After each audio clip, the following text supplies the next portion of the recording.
50,000ची लाच घेणाऱ्या police नाईकला anti करप्शनने रंगेहात पकडले आहे।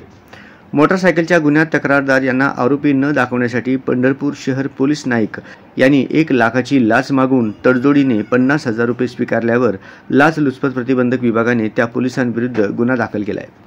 वैजनाथ संदीपान कुंभार, वय 52 वर्षे, पद पोलीस नाईक, बक्कल नंबर 380, नेमणूक पंढरपूर शहर पोलीस ठाणे सोलापूर ग्रामीण, राहणार अथर्व बिल्डिंग ब्लॉक नंबर 207, पुजारी सिटी, इसबावी पंढरपूर, तालुका पंढरपूर, जिल्हा सोलापूर असे त्या पोलीस कर्मचाऱ्याचे नाव आहे।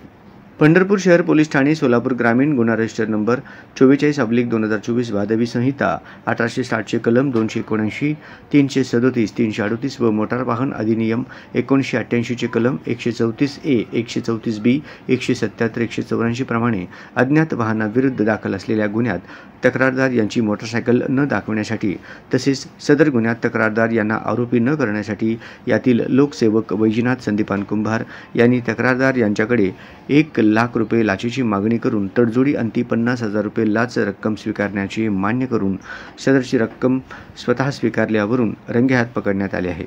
सदरची कारवाई उमाकांत महाडिक, पोलीस निरीक्षक ACB सोलापूर, पोलीस अंमलदार police head constable Atul Gadge, police head constable Salim Mulla, police नाईक स्वामीराव जाधव, पोलीस कॉन्स्टेबल श्याम सरोसे सर्व नेमणूक लाप्रवी सोलापूर यांनी यशस्वीरित्या पार पाडली आहे।